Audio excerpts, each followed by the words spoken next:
Alright you guys, so I've already cut the base for the building. Here's the template that I use for the walls. I already traced it and cut it just to save on some time.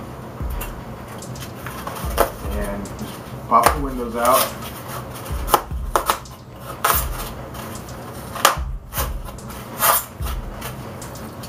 I usually save these. They can be used for other things.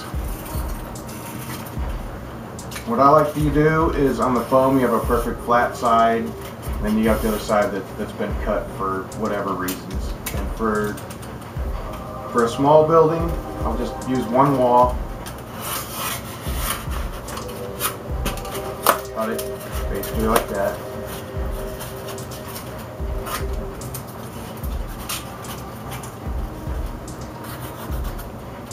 And as usual, you always want to be careful with the razor blades.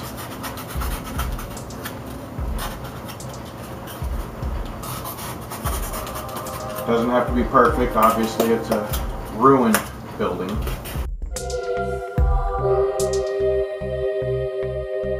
Can notch out some damage.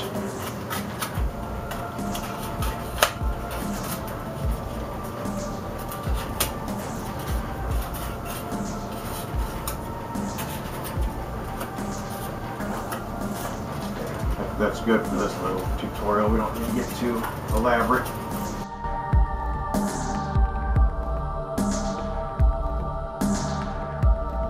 I'm going to try to get off these little fragile points like this because they will break. So make sure you get all those off.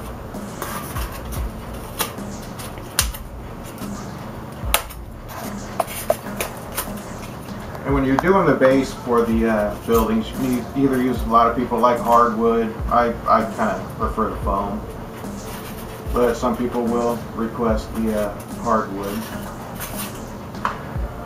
Low temp glue gun.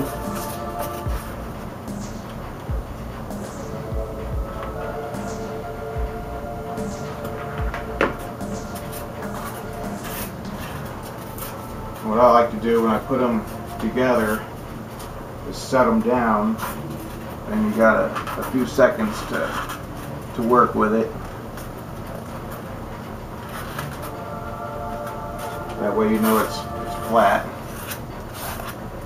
Another good thing about low temp glue gun, you really can't burn yourself much. Just hold it for a second.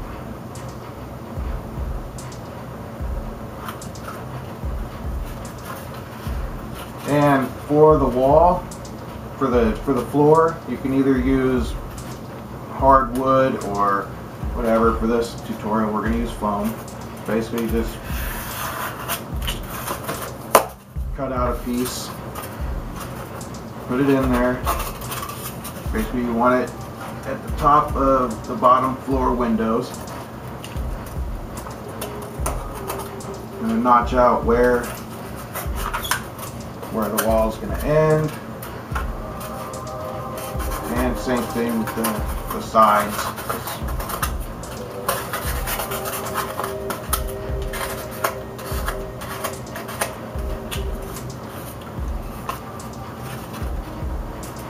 And like I said, I usually do this before I put the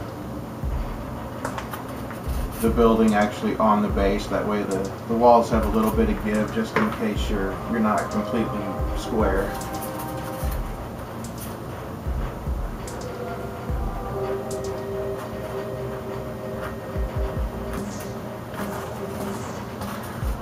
Don't worry about these little gaps because you're gonna put rock and rubble and stuff on there, so it's really not a big deal. Wait up and try a second. Stick it on the base. Should be pretty close to sized. Sometimes you might have to cut a piece off just to make it fit better. No big deal.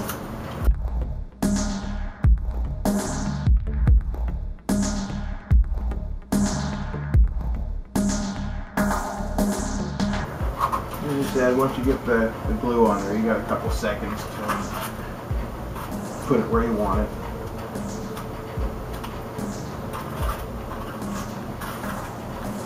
There's the basic building. Screw this up a little bit.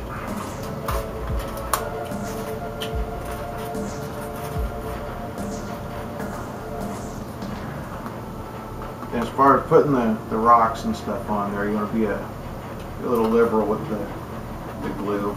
It's not a big deal, it just helps the rocks stick better.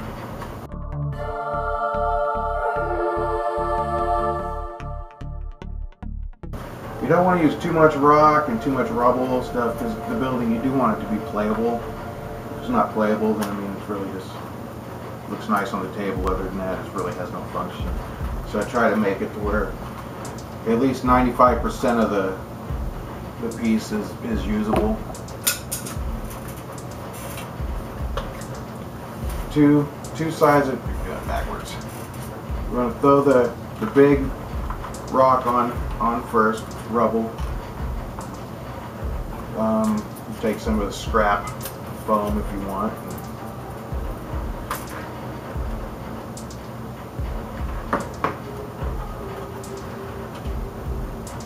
Throw it on there. I always put the big rock on first and stuff. It just gives it more of a three-dimensional instead of just having the base sand.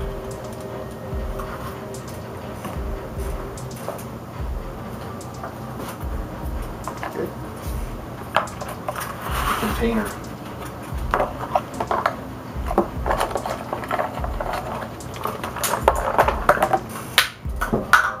Usually I'll put some sand in a box, makes it easier to control a little bit of the mess.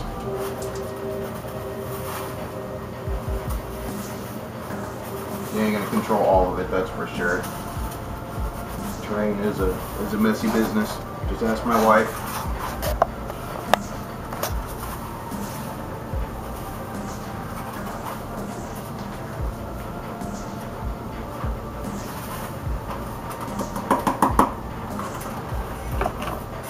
And basically, there it is.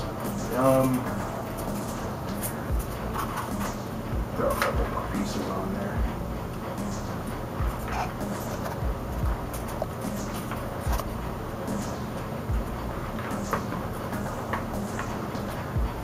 There it is. Now we'll wait for this to dry, and once basically it dries, then we'll come back and paint it black, and then we'll do the painting part of it.